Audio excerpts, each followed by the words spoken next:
Bismillahirrahmanirrahim. Assalamualaikum warahmatullahi wabarakatuh.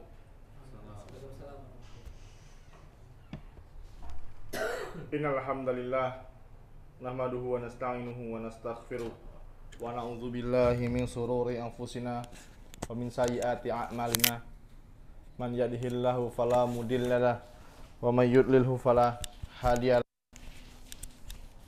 Asyhadu an la ilaha illallah wahdahu la syarikalah wa asyhadu anna Muhammadan abduhu wa rasuluhu la nabiyya wa rasula ba'dah. Qala Allah ta'ala fil Qur'anil Karim, ya ayyuhalladzina amanu taqullaha haqqa tuqatih wa la tamutunna illa wa antum muslimun. Wa qala azza wa jalla, ya ayyuhan nasu taqu rabbakumul ladzi khalaqakum min nafsin wahidah wa khalaqa minha zawjaha wa batha minhuma rijalan katsiran wa nisaa. Wattaqullaha alladzi tasaaluna bihi wal arham innallaha kana 'alaikum raqiba. Amma ba'du fa inna asdaqal haditsi kitabullah wa khairal hadi hadiyu Muhammadin sallallahu alaihi wasallam wa syarrul umuri muhdatsatuha fa inna kulla muhdatsatin bid'ah. Jamaah yang semoga senantiasa dirahmati oleh Allah Subhanahu wa taala. Alhamdulillah. Sebuah kata yang utama, yang paling pantas kita ucapkan di kesempatan sore hari yang berbahagia ini, karena kita masih diberikan kesempatan berkumpul di salah satu rumah-rumah Allah dalam rangka untuk melaksanakan kewajiban yang telah Allah bebankan kepada kita.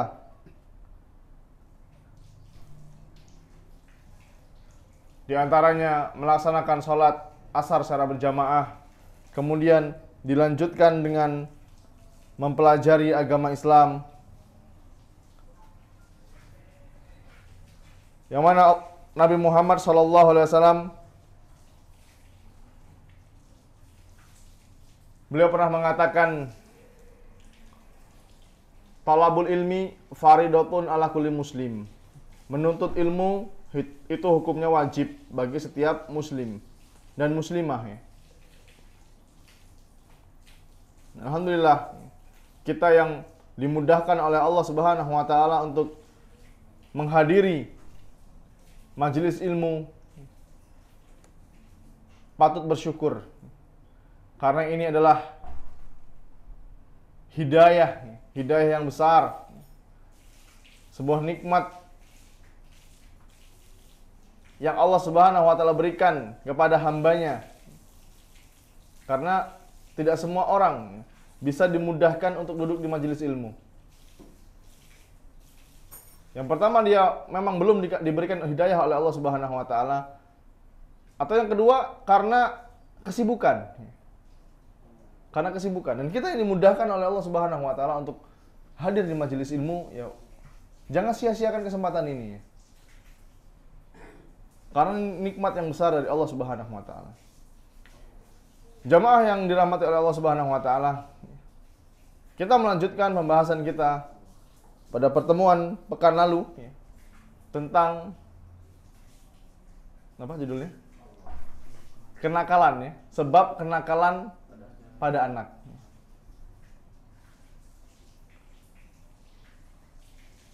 Anak yang nakal itu pasti memiliki penyebab, ya. Kalau hukum asalnya, seorang anak itu lahir dalam keadaan fitrah. Dalam keadaan fitrah. Lurus dia. Tapi orang tuanya yang menjadikan dia Yahudi, Majusi, atau Nasrani. Maksudnya apa? Ya, orang tua yang menjadikan karakter seorang anak. Terkadang kita terlalu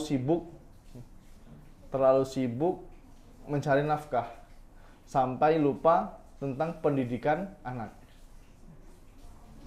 Pokoknya nyari duit, anaknya masukkan pondok, keluar jadi ulama. Nah, maunya kayak gitu. Ya tidak semudah itu ya. Tidak semudah itu. Kemarin kita sudah masuk pembahasan yang ketiga kalau tidak salah. Tentang sebab kenakalan anak.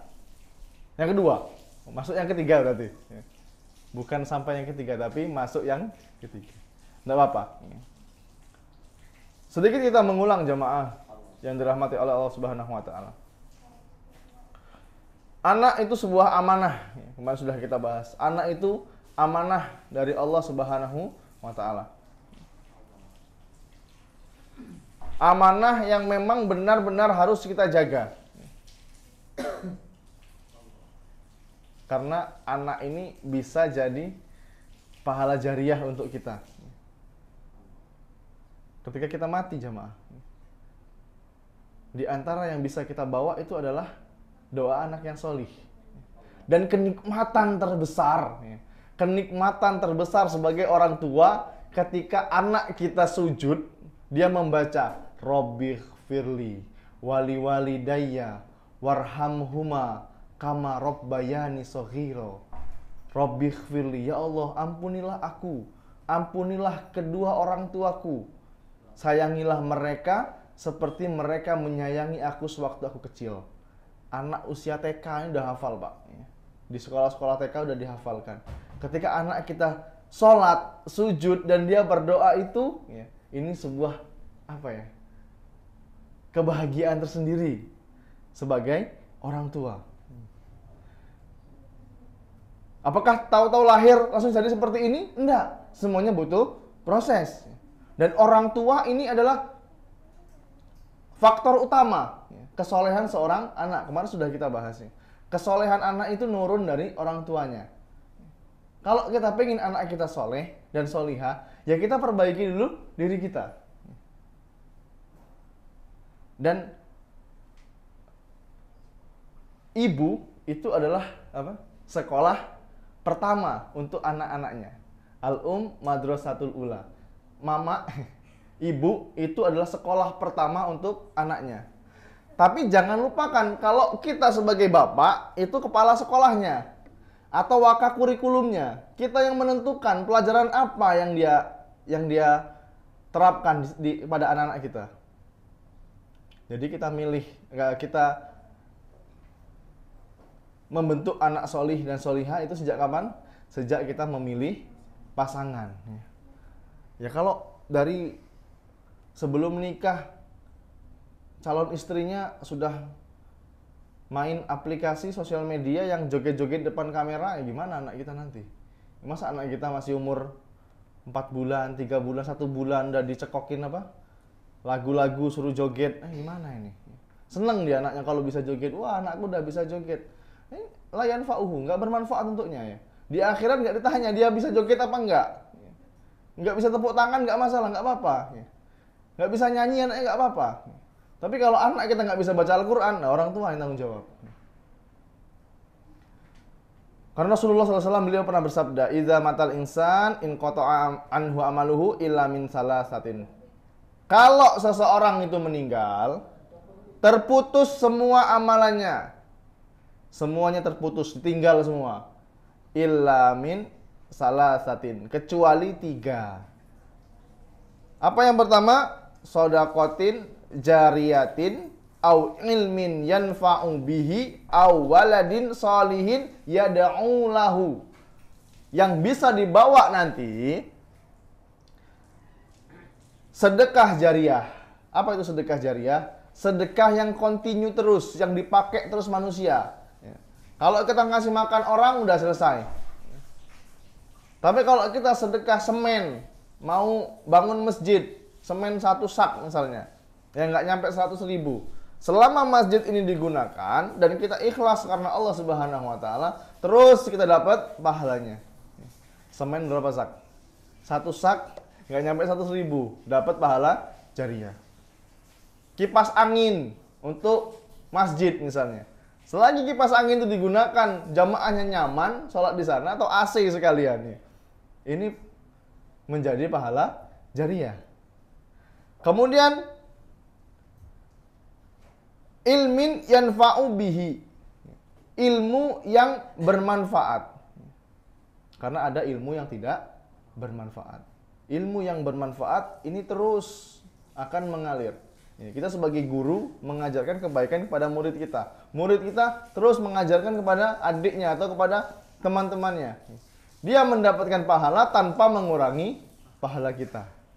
Ini luar biasa ya. Kemudian awaladin solihin yada'u lahu, atau dan anak solih yang mendoakannya. Makanya tadi ya, kenikmatan terbesar itu ketika anak kita sambil sholat sujud dia membaca Rabbighfirli wali walidayya warhamhuma kama rabbayani shaghira. Terus ajarkan itu, Pak. Buat ibu-ibu, jangan sampai anak kita yang masih balita bisa hafal Al-Fatihah dari guru TK-nya. Kalau bisa emaknya aja yang ngajarin. Yo cak mano Pak Ustadz, tidak bisa ini ngaji, belajar. Belajar kita. Makanya kalau pengen anaknya solih, ya kita harus solihkan dulu diri kita. Belajar jadi orang tua yang solih. Kenapa Al-Fatihah ini harus orang tua yang mengajarkan? Karena terus akan dipakai terus. Minimal berapa? 17 rakaat dalam sehari. Minimal. Ini gimana kalau seumur hidup dia sholat dan diamalkan terus Al-Fatihahnya? Ya kita sebagai orang tua akan mendapatkan manfaat darinya.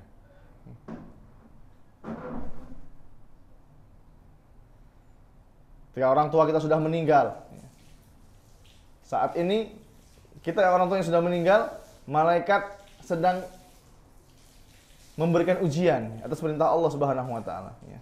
Orang tua kita dicambuk mungkin di alam kubur. Dan malaikat berhenti cambukannya gara-gara apa?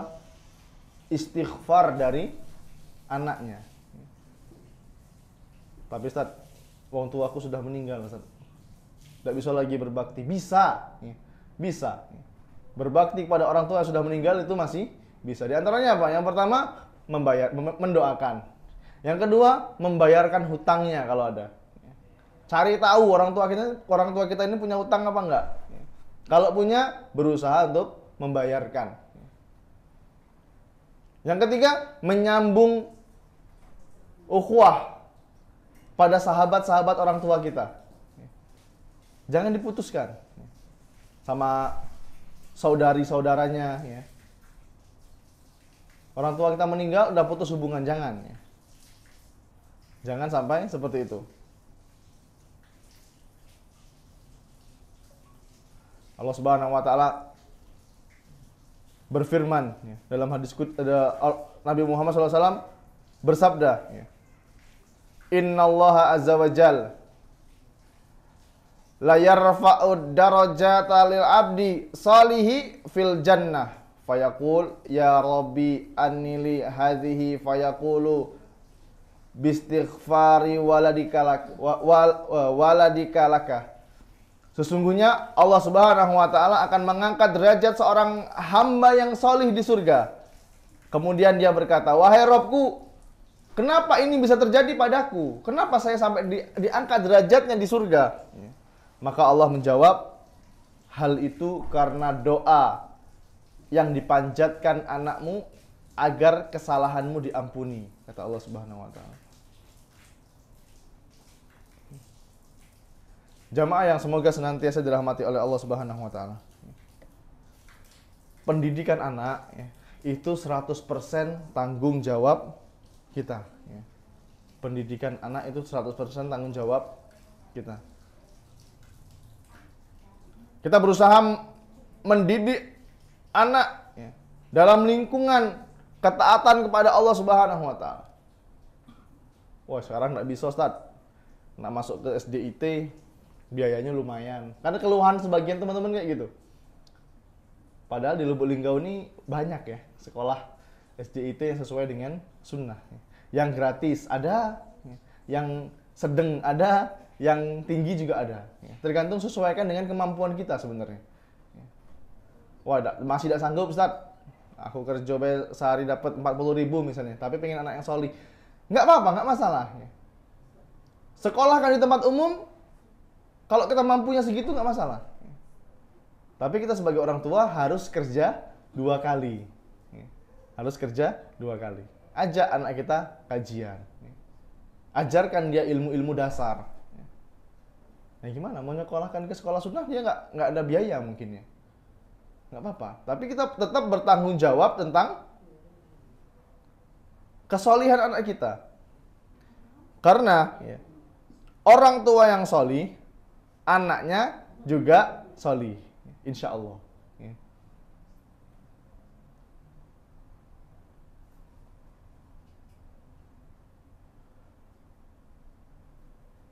Dari Ibnu Hazm, beliau mengatakan bahwasanya beliau pernah mendengar Al-Imam Hasan Al-Basri rahimahullahu ta'ala ketika ditanya tentang firman Allah Subhanahu wa ta'ala, walladzina yaquluna rabbana hablana min azwajina wa dzurriyyatina qurrata a'yun waj'alna lil muttaqina imama. Surat apa ini? Al-Furqan ayat 74. Wahai Rabb kami, anugerahkanlah kepada kami istri-istri kami dan keturunan kami sebagai penyenang hati kami. Dan jadikanlah kami imam bagi orang-orang yang bertakwa.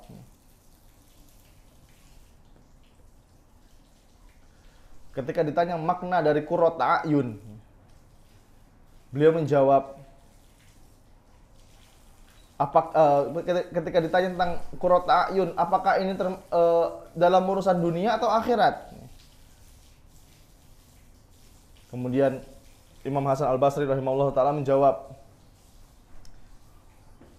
itu bukan cuma di akhirat, tapi di dunia. Bagaimana bisa? Beliau mengatakan, wallahi, Allah akan memperlihatkan kepada seorang hamba, istri, saudara, dan orang terdekat yang taat kepada Allah Subhanahu wa ta'ala, dan demi Allah tidak ada yang menyenangkan hati seorang muslim selain dirinya melihat anaknya, orang tuanya, dan saudara-saudaranya tumbuh dalam ketaatan kepada Allah Azza wa Jalla.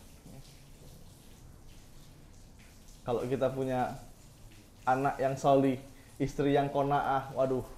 Dan kita dianugerahkan oleh Allah hati yang qanaah, hati yang menerima.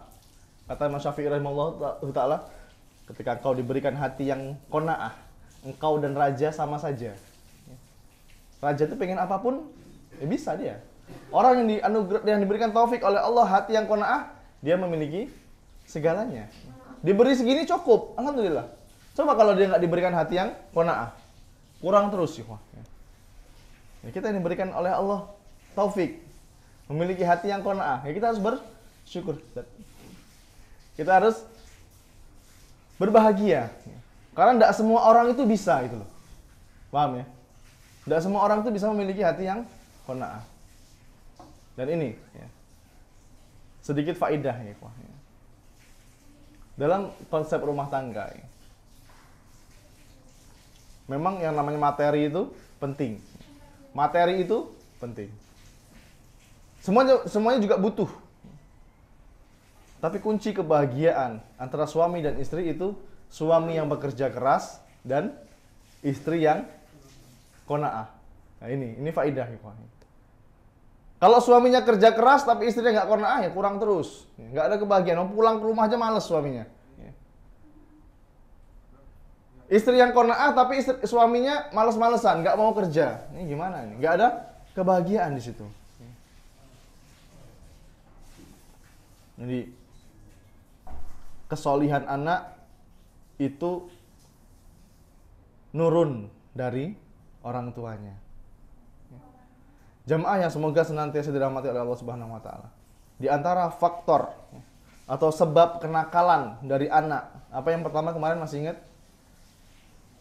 Orang tua yang jauh dari agama. Orang tuanya nggak sholat, tapi nyuruh anaknya sholat. Ini gimana ini? Orang tuanya nggak sholat, tapi nyuruh anaknya sholat. Kalau kita pengen anak kita sholih, dijauhkan dari sifat yang nakal, jadi kita harus dekatkan dia dengan agamanya. Bawa dia ke lingkungan yang baik.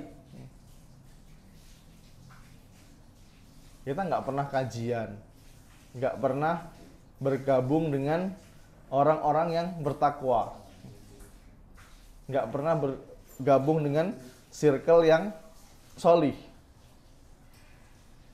Caranya gimana, Ustaz? Ya caranya ketika kita punya teman yang solih, kita mau maksiat depan dia aja malu gitu loh. Mau scroll Instagram depan teman kita yang kita anggap solih, malu kita.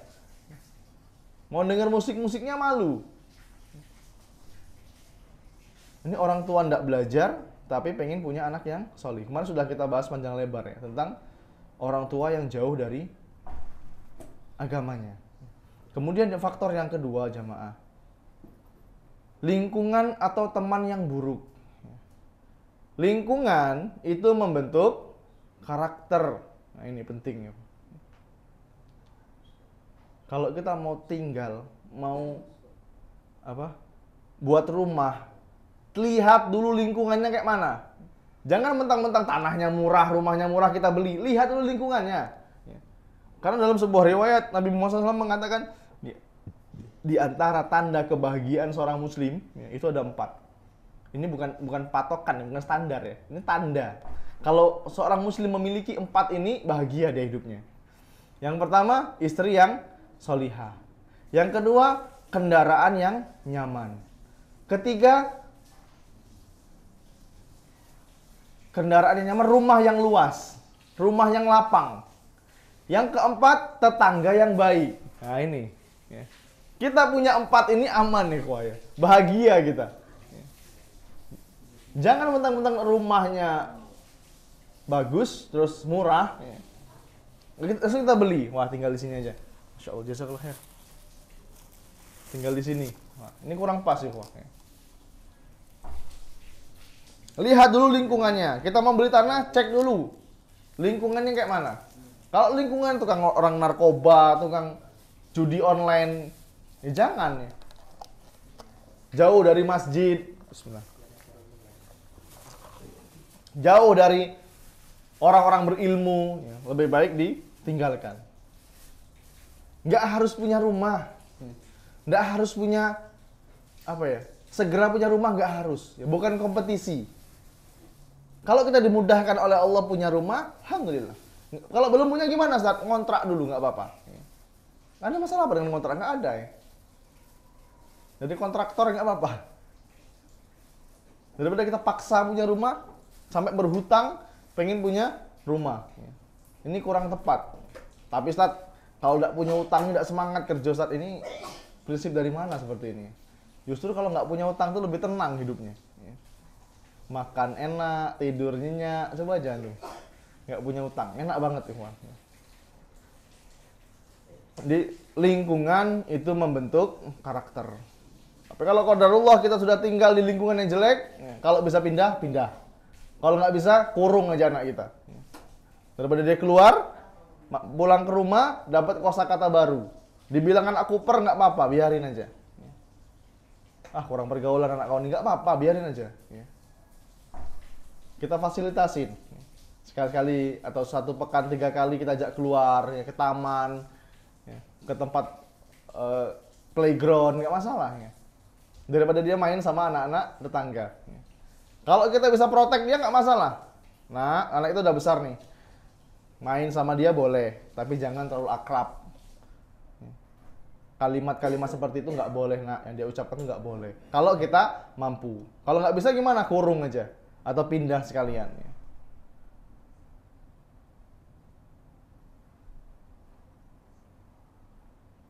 Ini lingkungan membentuk karakter. Karena Rasulullah SAW beliau pernah bersabda, Al-mar'u ala dini khalilihi, fal yang dzur ahadukum man yukhalil. Seseorang itu tergantung siapa teman dekatnya. Fal yang dzur ahadukum man yukhalil. Maka hendaklah setiap kalian itu perhatikan siapa teman duduknya. Kalau teman duduk kita nggak bawa manfaat dunia akhirat kita, tinggalkan aja. Kalau teman sudah pernah kita bahas di kitab Tazkiyatun Nafs ya. tentang macam-macam teman. Ada yang teman memang kita tuh butuh sama dia. Ada yang kita berteman tuh hanya karena sebatas rekan kerja aja. Ada kita berteman hanya sebatas pembeli dan penjual. Kalau teman kita tuh bertakwa, dan ketika kita melihat dia, kita ingat akhirat. Nah gitu kira-kira. Melihat dia, kita ingat akhirat. Sering ngajak kita kajian. Akhi, antum udah lama nggak ada kajian. Kita kajian lah. Balik kajian kita makan bakso. Ana yang traktir. Wah, ini luar biasa ya. Kalau punya teman kayak gini, pegang. Jangan ditinggalkan. Kita lagi sama dia mau maksiat tuh malu. Karena teman itu menentukan siapa diri kita. Kemudian jamaah yang dirahmati oleh Allah Subhanahu wa taala, di antara faktor kenakalan seorang anak yang ketiga, perlakuan yang buruk dari orang tuanya. Perlakuan yang buruk.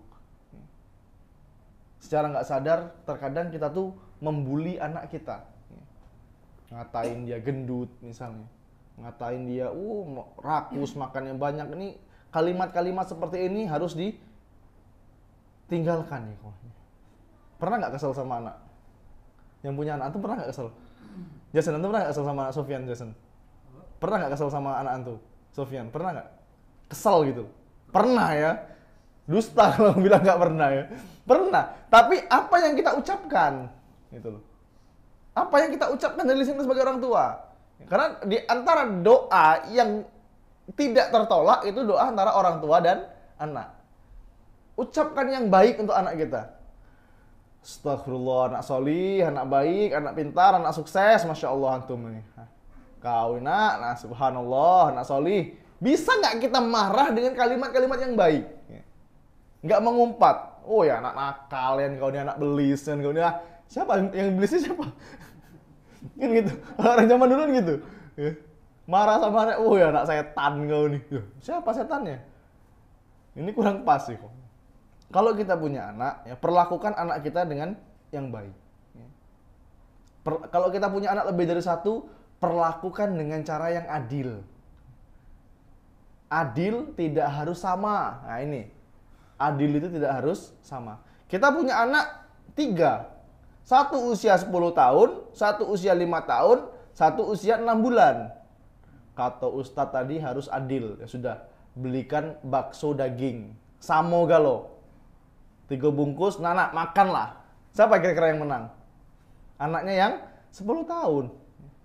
Anak yang 6 bulan masa makan bakso 1 mangkok? Adil tidak harus sama. Punya anak 3, dibelikan baju XL semua. Tidak apa-apa, katanya Ustadz tadi harus adil sama anak. Ini kurang pas sih. Dan tidak semua kemauan anak itu dituruti. Kita perlakukan anak yang baik, jangan semua kemauan anak itu dituruti. Jadi mentalnya nanti gimana ya? Nggak ada rasa dia berjuang gitu loh. Dan jamaah yang dirahmati oleh Allah Subhanahu wa taala, jangan pernah marahin anak. Berarti nggak boleh marahin anak, belum selesai.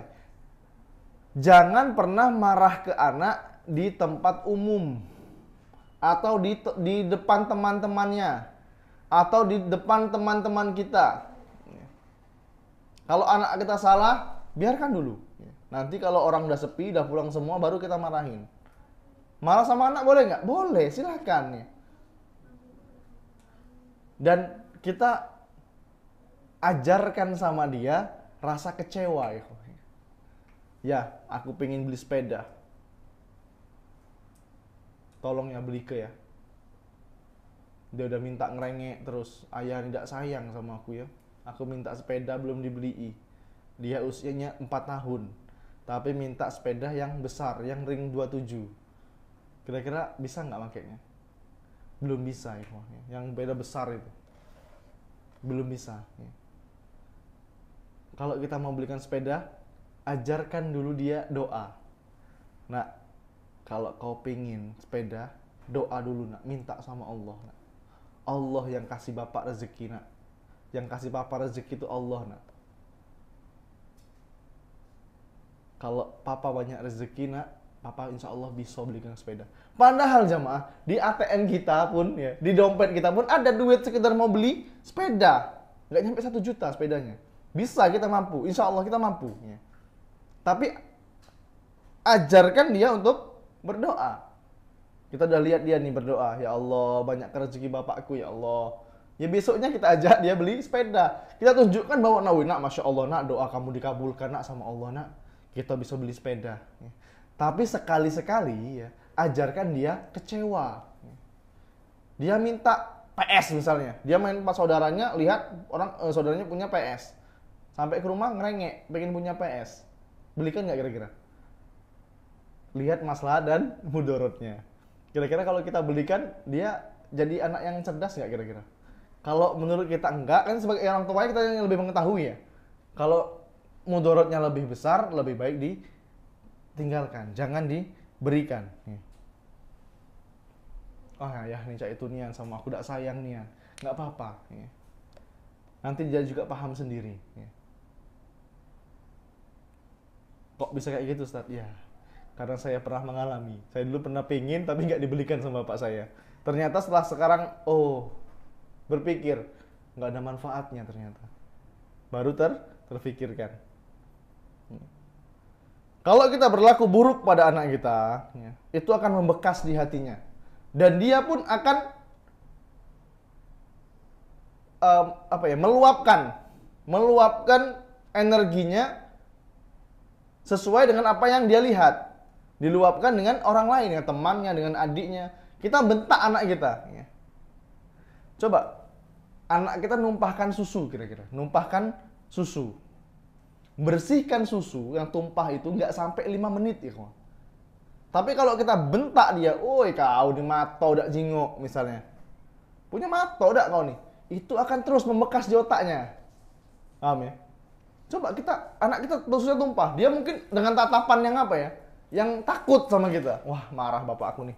Marah mama aku nih. Kalau bapak kayaknya enggak ya. Kayaknya Umi marah ini. Tapi kalau kita sudah enggak, qadarullah. Enggak apa-apa, yuk kita bersih sama-sama. Coba kamu tanggung jawab, kamu ambil kain dulu. Dibersihkan ini lantainya. Udah selesai. Jangan ulangi lagi nak ya, hati-hati ya. Udah selesai, enggak ada masalah lagi. Tapi kalau kita bentak, di mana mata kau nih? Gelas sebesar idak dan jingok. Ini akan terus membekas di hatinya ya, kawan. Dan ini akan dia ucapkan juga nanti. Bisa ke adiknya atau ke temannya.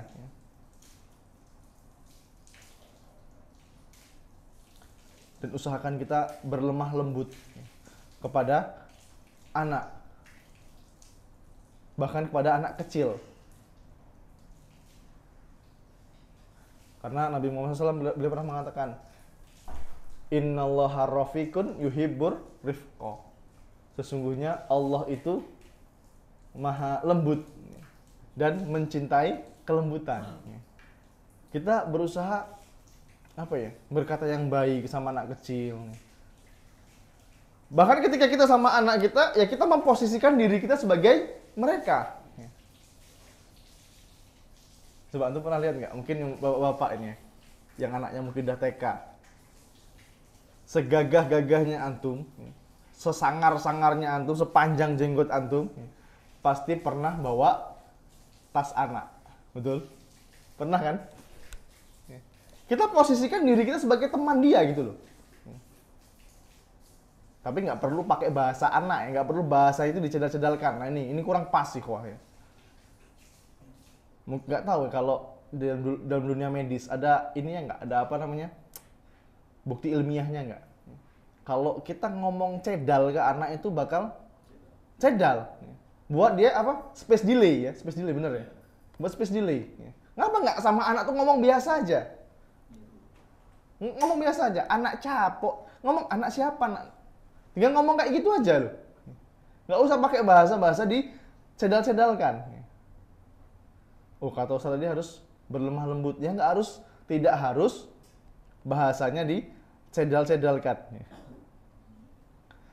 Kemudian jamaah yang dirahmati oleh Allah Subhanahu wa taala, Di antara faktor kenakalan seorang anak adalah tontonan. Tontonan yang mengandung kekerasan dan pornografi.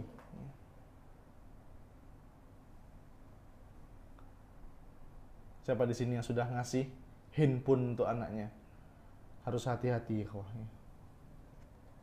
Berarti sama Ustaz, anak kita ini tidak usah kasih HP sekalian. Boleh. Kita hidup di zaman teknologi, ajarkan anak kita. Ajarkan aplikasi-aplikasi yang apa ya? Yang terkini lah. Kasih tahu, ini loh nak, aplikasi apa? AI yang bisa merubah-rubah, yang bisa seperti ini, seperti yang saya juga kurang paham ya.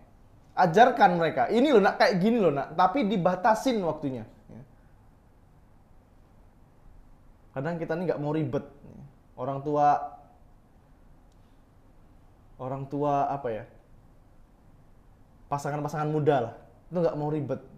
Anaknya nangis sedikit, dah lempar HP, dah diem. Kasih tontonan, diem anaknya. Ya emang diem dia. Tapi otaknya gimana? Boleh kasih handphone, boleh kasih tontonan, tapi kita yang batasin. Karena ada aplikasi yang apa ya, menentukan apa-apa yang kita sarankan, channel-channel yang kita sarankan. Yang nggak ada musik-musiknya, yang nggak ada kekerasan di sana, ya nggak apa-apa. Tapi dibatasin 1 pekan 1 jam misalnya, atau 1 hari 15 menit misalnya, nggak masalah ya. Karena zaman teknologi. Tapi Ustaz, anak aku Ustaz, di HP diambil nangis Ustaz. Nah itu tandanya anaknya sudah kecanduan. Anaknya sudah kecanduan. Ya terkadang dilema kita sebagai orang tua itu ketika kita sudah berusaha mendidik anak sesuai dengan Al-Quran dan Sunnah.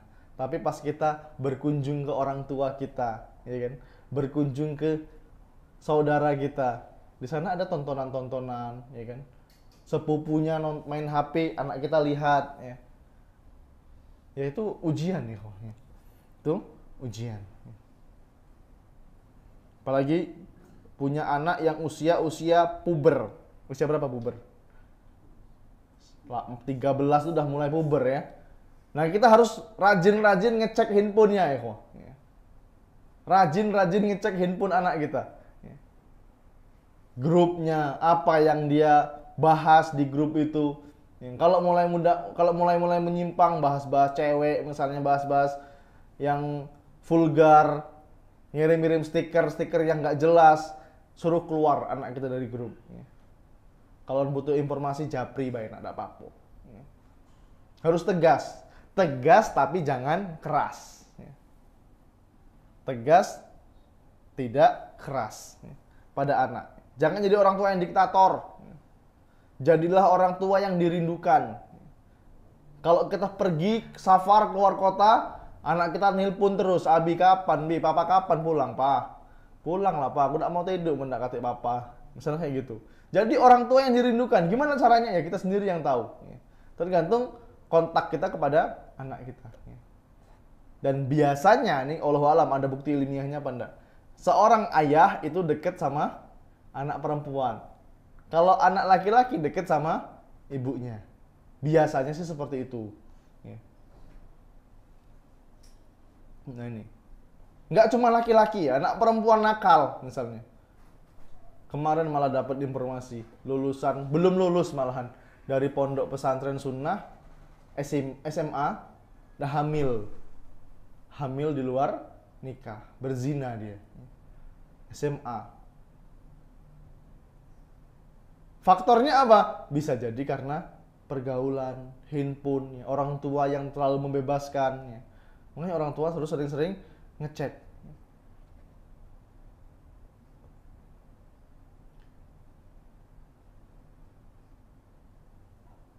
Ada beberapa prinsip yang perlu kita ingatkan ketika kita mendidik anak.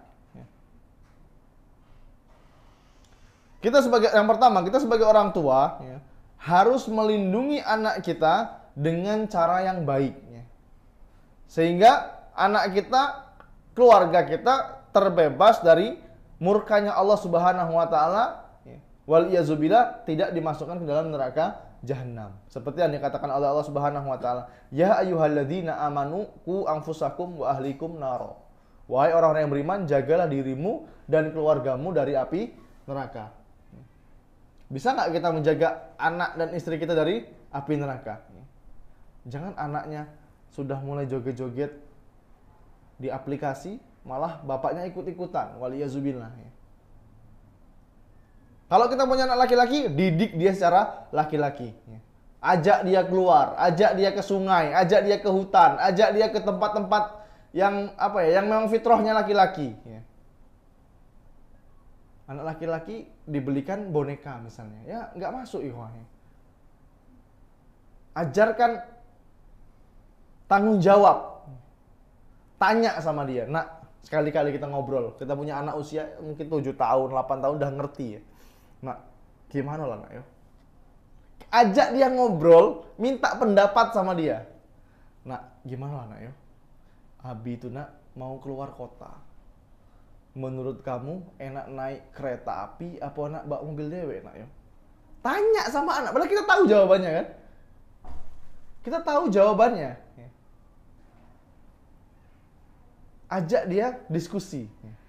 Ini untuk anak laki-laki ya. Kita ngasih uang sama istri kita, usahakan di depan anak. Biar dia lihat bahwasanya laki-laki itu harus bertanggung jawab, harus menafkahi.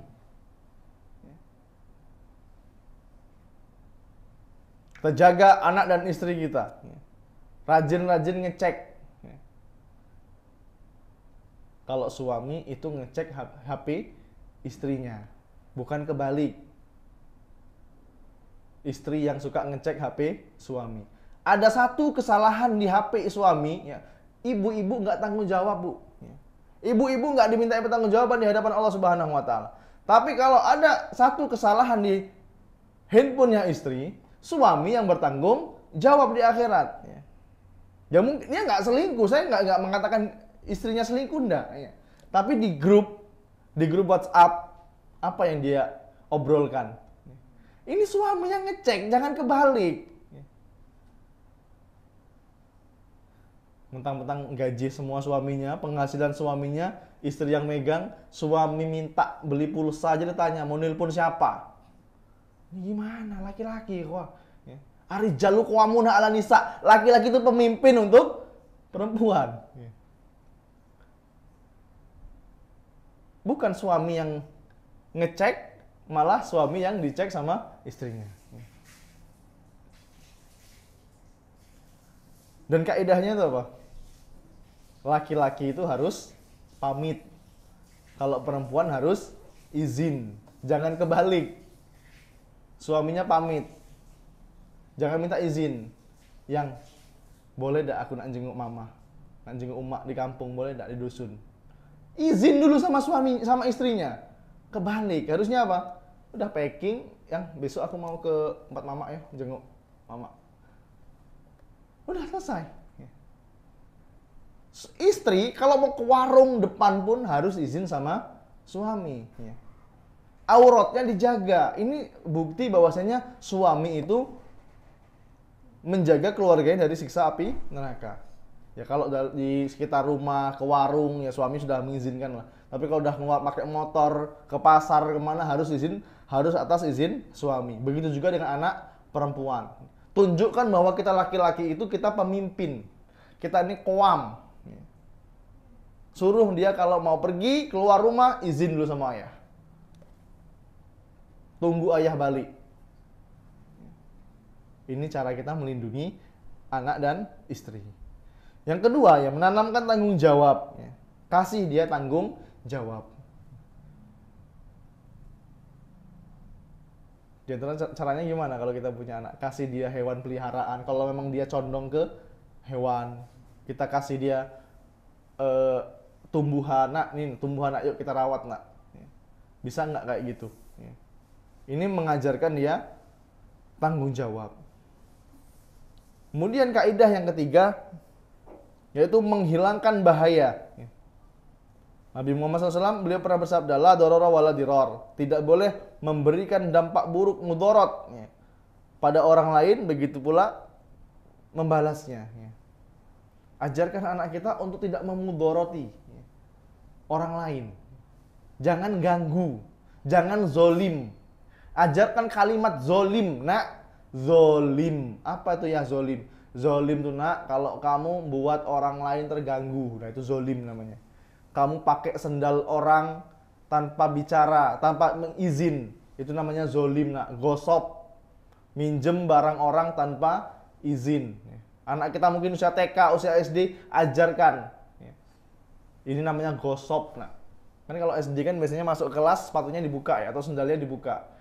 Dia mau keluar pakai sendal temennya, atau dia mau wudhu pinjam sendal temennya. Akhirnya apa? Sendal temennya basah. Zolim nggak kira-kira? Temennya mau pakai nggak nyaman, sendalnya basah.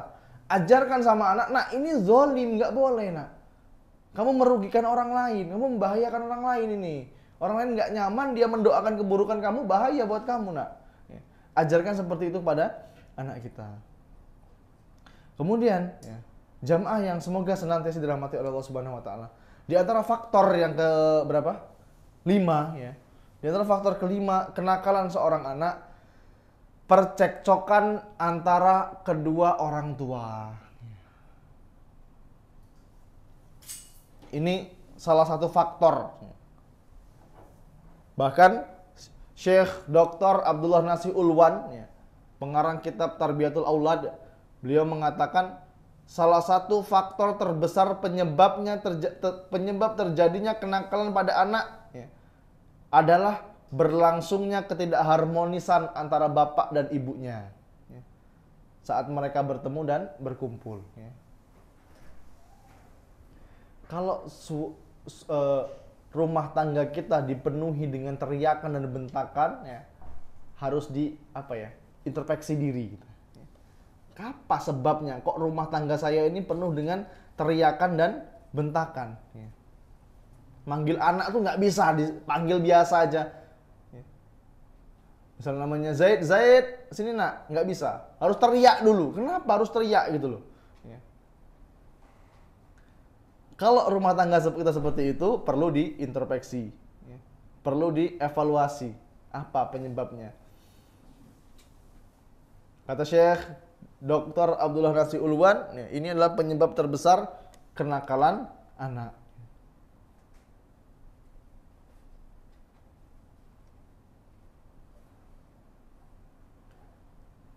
Mungkin ada pasangan yang memang suka teriak, karakternya seperti itu. Terus gimana Ustaz? Kalau memang istri saya nih suka teriak, suka marah sama anak, apa ganti istri baik Ustaz?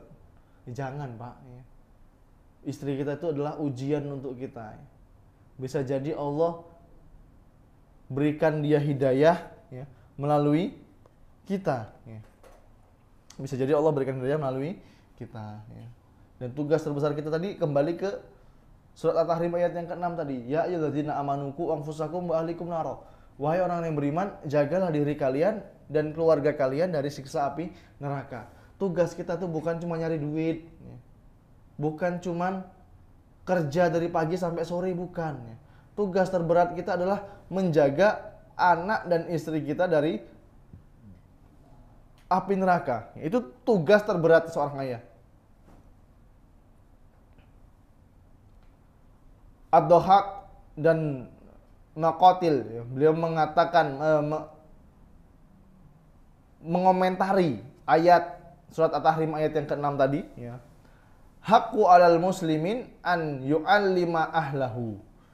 Menjadi kewajiban seorang muslim itu untuk mengajari keluarganya, min qurabatihi wa imaihi wa abidihi. Termasuk di dalamnya itu adalah kerabat sampai pada hamba sahaya, budak, laki-laki dan budak perempuan. Ma faradallahu alaihim. Ajarkanlah mereka perkara yang wajib yang Allah perintahkan. Wa manahahum, dan larangan yang Allah larang. Wajib bagi kita mengajarkan kepada anak istri kita, ini halal, ini haram, ini boleh, ini nggak boleh. Terkadang istri kita tuh nggak paham. Kita harus maklum, dia nggak sefleksibel kita waktunya untuk datang ke majelis ilmu.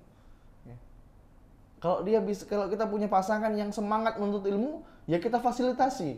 Oh, ada kajian jam 10 nih, kajian umahat, antar istri kita.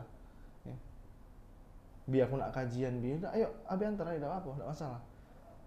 Diantar kajian. Kalau nggak bisa gimana? Mungkin anaknya 5, mungkin anaknya 4, masih kecil-kecil. Ya kita yang ngajarin. Ajarin perkara-perkara yang wajib dulu. Tentang fikih haid, fikih nifas. Istri kita nggak paham, jangan sampai istri kita japri sama ustadznya. Afwan ustadz, anak fulan mau nanya. Waduh, ini kalau bisa jangan nih wahai. Kita sebagai suami pelajari dulu fikih haid.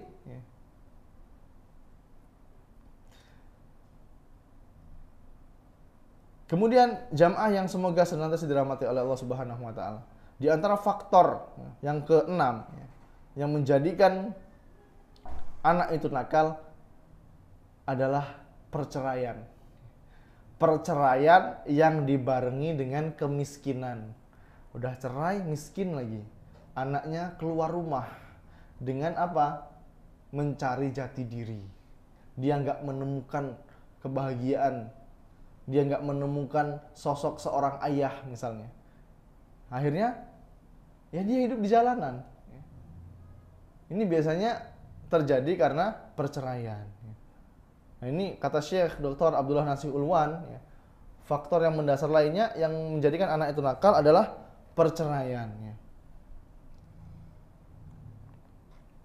Kalau orang tua cerai, siapa yang dirugikan? Mertua bukan? Bukan, anaknya. Tapi memang ya namanya apa ya, bahtera. Kadang sampai, kadang karam. Ya itu namanya kehidupan. Kalau memang terpaksa harus berpisah, pastikan anak kita ini mendapatkan haknya. Ya biasanya sih pengalaman lah ya. Lihat orang-orang itu kan yang curhat lah. Setahun 2 tahun masih aman, nafkah masih stabil, ya kan?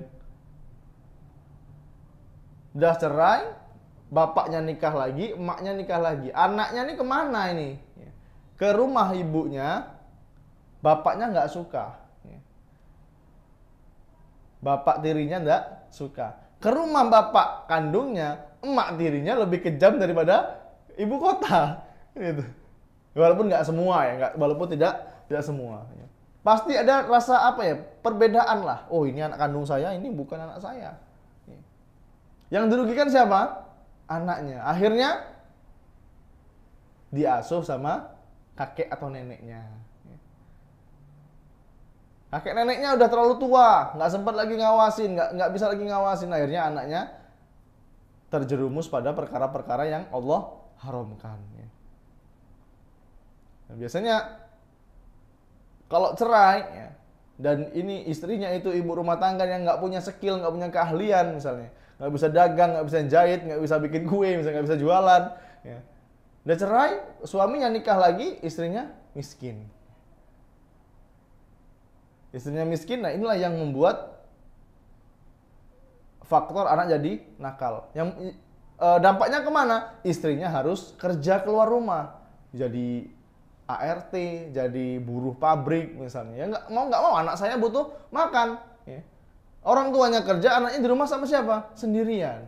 Akhirnya mulai dia penasaran sama dunia. Yang selama ini dia tidak tahu. Dia tumbuh tanpa kasih sayang, tanpa penjagaan. Akhirnya dia bebas. Dan sedikit catatan yang terakhir, ikhwan. Ketika bercerai, seorang anak jangan dipisahkan dari ibunya. Seorang anak jangan dipisahkan dari ibunya. Karena dari Abdurrahman Al-Hubuli, dari sahabat yang mulia Abu Ayyub, beliau mengatakan, aku mendengar Rasulullah SAW, barang siapa memisahkan antara ibu dan anaknya, maka Allah akan memisahkan dia dan orang yang dicintainya di hari kiamat kelak. Ya. Kita punya pasangan cerai nih, ya. Anaknya baru 2 tahun 3 tahun, ya biarkan dia asuh emaknya dulu. Nanti kalau udah besar baru suruh milih mau ikut bapak apa mau ikut ibu, ya. Jangan dipaksa kita ambil tentang wah istri saya salah nih, istrinya nggak bisa merawat anak, ambil aja anaknya. Nggak boleh, zolim, ya. Islam tidak mengajarkan seperti itu. Allahu a'lam bishawab. Insyaallah kita masih lanjutkan ya, pembahasan tentang anak pada pertemuan yang akan datang. Ya, mungkin yang sedikit ini semoga bermanfaat. Jika ada kesalahan saya mohon maaf dan kepada Allah saya mohon ampun. Kami akhiri dengan doa kafaratul majelis. Subhanakallahumma bihamdika asyhadu alla ilaha illa anta astaghfiruka wa atubu ilaik. Assalamualaikum warahmatullahi wabarakatuh.